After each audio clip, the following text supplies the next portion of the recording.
All right, good morning and welcome to the VIP seat. Today is actually November 13th. We have a special edition. We're recording the day before. This will be released on November 14th, but we're here at Corporate Jet Investor Miami with Jack Lambert. I'm your host as usual, Jessie Naor. But Jack, thank you for coming on our special show today. No, thank you. Appreciate it. Awesome. Well, sit back and buckle up. Let's take off.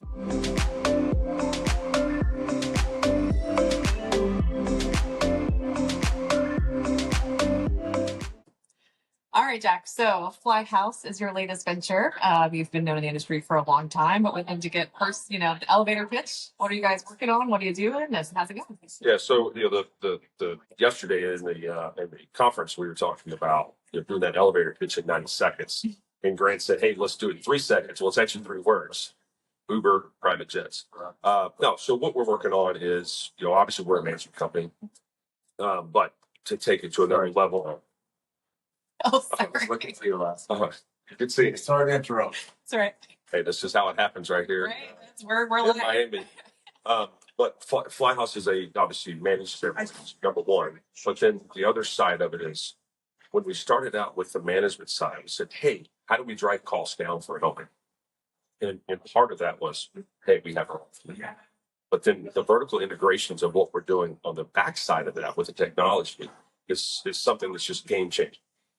So let me explain. So on the tech side, we said, hey, the customer never talks to the owner or operator. So there's all this elasticity and friction, what we call it, in the middle. And so what we're solving for is to take the friction out. So creating a platform direct to consumer. We've got 1,500 airplanes on the platform today. And literally you can go on the app and book a private jet inside of 3 minutes. That's never existed. Yeah, that's fast. It's really fast. And it's guaranteed pricing? Guaranteed pricing. So we've obviously, we want to be frictionless. And so the operators have actually put on the platform their pricing. So they dictate the price, not us. So it's, and then FlyHouse takes a small fleet. Oh, gotcha. So you guys are not only aircraft management, but you're also this technology platform, like marketplace, essentially. Exactly. Okay, interesting. We call it the Amazon of private jets. Nice. So it's in the App Store now, or Apple Store. It's in the Apple Store. Coming to Android. Coming to Android soon. Okay, awesome. That's fantastic. Well, congratulations. You guys are doing something really cool and awesome booth at MBA this year. So let's roll into some of the stories that we've heard this week. Obviously, everyone's talking about the election. It was a pretty big and stressful week for everyone.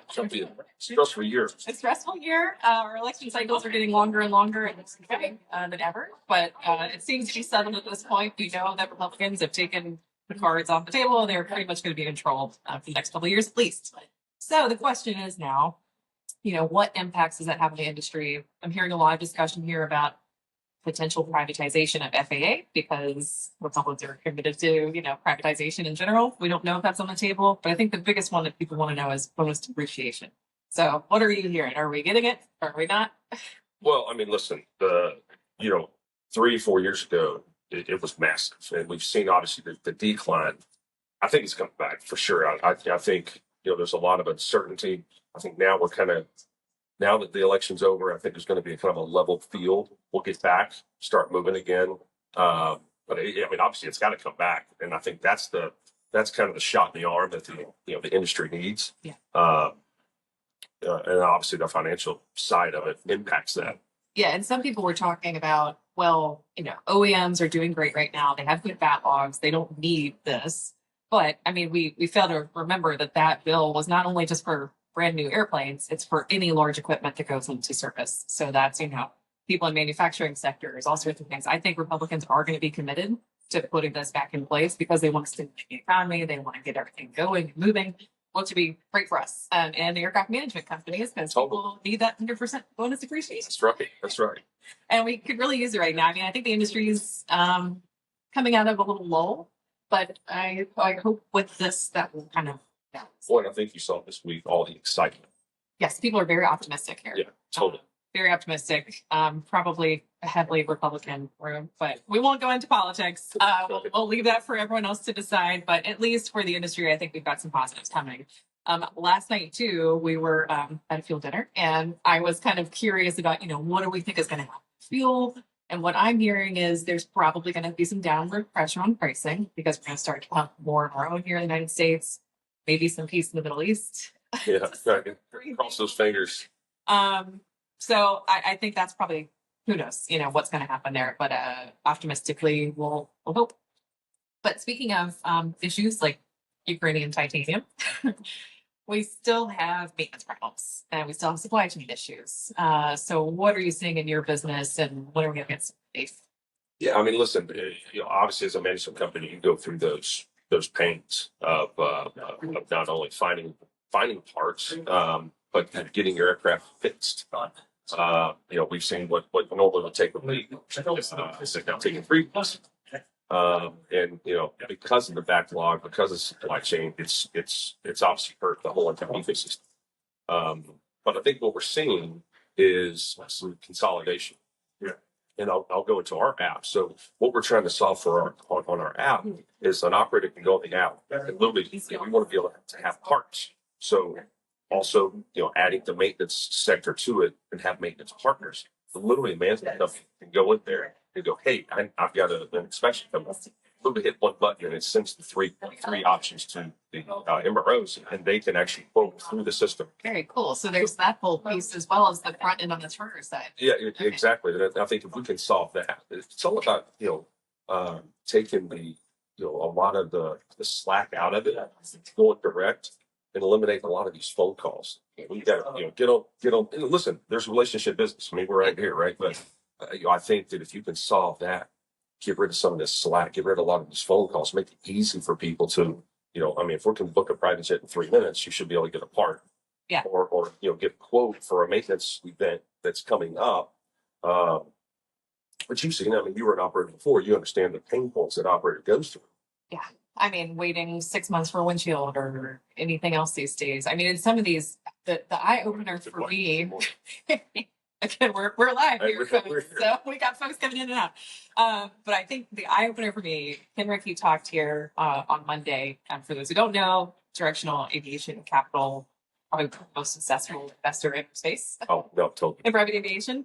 But he dropped some truth bombs. One of them was he was talking about how OEMs moved their non-recurring engineering work to outsource third parties, but that also gave them basically a monopoly on those parts. So that's one of the things that we're seeing is that decision that was made 10 years ago, particularly post-pandemic.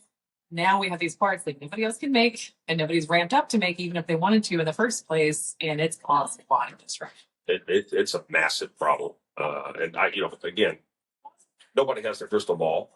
But I think with some of this, and we even talked about it earlier about having a lot of acquisitions. So a lot of M&A actions happen. Yes. I think that's going to somehow stimulate the industry a little bit. Yeah. But I mean, who knows? But yeah, it was incredible to hear what he was talking about. Yeah, the other one that I had to note, I literally wrote it down word for word. You're nuts to be on an engine program right now. It's like all the engine programs in the room are like, what? Yeah. That's a tough thing because listen, 10 years ago, we took our airplane off the engine program as well. But then you run into the part issue. You can't get rentals. And you can't get rentals. So it's like, oh man, all right. What's the point of my program if I don't have the service available? And I think, what I've heard a little bit, especially from people who were at those programs before, they kind of wanted the money up front. They haven't necessarily done a good job of stocking engines. Right. Again, they're publicly traded companies. They don't want to hold that inventory. And that's all this trickle down issues. But I don't know. There's some pros and cons. I don't think that you can blanket say, I shouldn't be on an engine program. There are other engine programs that aren't necessarily the manufacturers too that you could potentially look at. But yeah, I don't know. What a different world. Yeah, I mean, what's the point of having an insurance program if you can't use it? Can't use it. And the flip side of that is when you did have parts, and you did have the availability of other engines to I remember we had 10 Hawkers and we had 4 or 5 engines just sitting on the shelf ready, just in case we had an issue. Those engines don't exist now. Right. So you don't have the engines and you don't have parts. Yeah. That's a problem. But I think if you're looking to get into some sort of business that's going to be successful, maybe engine rentals is a good one. That's right. It's just the overhaul times alone too. I'm not hearing that we're going to get any improvement on this, but it used to be overhauls, a couple months. Now we're looking at 6 months. Oh yeah, you've had a lot of airplanes sit just because they don't. What are you going to do? And you got to tell that to an owner. Oh my, yeah, I don't want to have that conversation. Yeah, but hopefully we're not seeing a lot of people moving out of the market yet. I think even people are optimistic here that in spite of all these challenges, people are still sticky and they still want to be in this industry and they still like having their planes or having someone else support them so they don't have to deal with it. Totally, absolutely. Well, I think what you've seen is you've seen a lot of folks that even on the 135 side have actually gone to 91 for these reasons because the cost has been so much for the downtime. They're like, well, we'll just keep it 91. Right, right. So the other thing, M&A activity, and again, I go back to Ken Rickey because he just had so many like nuggets of gold that he was sharing with the whole audience. But private equity has made a lot of change in our industry. I think the interest on the charter side is lower now, but their interest in FBOs and MROs has just been phenomenal. They really transformed the space. Sometimes in a good way. I think quality has gone up in some ways, but on the pricing side, we're definitely seeing kind of the impacts of that. Yeah, and I think the pricing to that point, I think that the numbers that we were seeing, the multiples we're seeing, I don't know that you're going to see that in the coming years. But I mean, who knows? I'm obviously with the election. This may obviously be the stimulation that we need to get to that point to get those extra multiples. Right. To start actually doing some roll ups. I mean, they were talking about labor has gone from on average 105 an hour. We're now up to 225 an hour. It's crazy. And they're projecting almost 300 an hour for labor in the short future. On top of that, it was only in labor. It was hold on, I gotta look it up because this was a really good number. Oh, fuel pricing. Yeah. So the Platts fuel price between what Platts is and what the FBO's posted retail prices are, we've gone from $2.75 a gallon to $4.49 a gallon, which Ken thinks is driven by all these FBO acquisitions and they're ramping up fees, ramping up that differential between fuels. So costs are on the rise as private equity wants to take those fees out. Yeah, and you've seen obviously with the consolidation of some of the FBOs as well. But it's so competitive. You go to Palm Beach or you go to Teterboro. Hell, Teterboro, you got 7 FBOs, you got 7 different options. By the way, there's 16 different fuel programs. Mm-hmm. Like an operator is just spinning their wheels every day going, all right, how do you solve this? All the fewer links came out and obviously made it much better. But I love fewer links. Great. Oh, it's awesome. Yeah. But the ability to see this in real time, instantaneous, hit one button, you obviously get the fuel. But you'll go through a whole list and like we're talking cents, like the vary some pricing, and it's like, man, obviously the posted retail, nobody's paying for posted retail. That's why Archer Fuel has gotten so they've gotten creative with their with their programs. But yeah, the price is crazy right now. Yeah. So well, I hope that next year we get some stimulation, we get fuel prices down overall so that everyone can make a little bit of money and be happy. But it's certainly a pretty volatile industry. But I think a lot of optimism is coming out of this show, which is very comforting to me. Yeah, and the one thing that kind of resonated, and we heard it literally just about in every panel, was the technology piece, AI, and how that's going to kind of change the game a little bit. We're not naive, and we have the app. We're not naive to the fact that obviously a customer wants to talk to someone. Mm-hmm. But if you remember 10 years ago, I said I'm never going to order an Uber on my phone. I mean, we just didn't. I mean, you just didn't think about that. Now it's like it's second nature. I think I'm gonna order a car. Can't live without it. We're not calling the yellow pages. Right. We're not calling it the yellow cab. It's instantaneous. And look, I mean, you obviously get your coffee on a phone now as well, and it's sitting there waiting for you when you pull up. Right.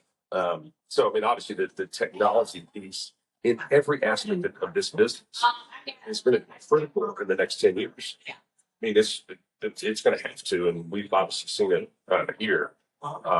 With literally every speaker spoke about the technology in some form or fashion. To enhance the business outcomes, optimization, everything, and making customer experiences as frictionless as possible, but also in our luxury industry, always having someone who can be high touch there too, Right. So we're not going to magically think that everyone's going to go book everything online and not want at least at some point someone to talk to, especially when things go wrong, which they inevitably do in aviation. So with that, we're going to wrap up the podcast today. It's getting really busy over here. I think the session is letting out, but Jack, thank you so much for being Thank you so much. I really appreciate it. And safe travels back. And don't forget to download the FlyHouse app to check it out and get that 3-minute pricing. Although don't flood them with unreasonable you're not actually going to book it. Well, so good. So that's a great point. If you do book, or if you go on the app and you want to book, you actually have to pay 10% up front. Oh, interesting. So that qualifies your that qualifies it. The other thing is you can't book within 72 hours. So we're solving outside of 72 hours. Interesting. I think most of you guys know that if you want a private jet, you're booking in advance. You know you're going on that trip. Yeah. So you're not, so we're not creating chaos within the industry. Awesome. And I think that's the difference. Yeah. We talk about friction. Obviously, we want to be frictionless. No, but there's a lot of noise at times in this data. That's not like we don't know what our empties are. We don't know what our real flights are. But that's right. If you can plan it, if you can plan it properly. So look forward to having you on the app. Yeah. Well, thank you everyone for joining us today. Don't forget to like and subscribe. We'll see you next time on the VIP.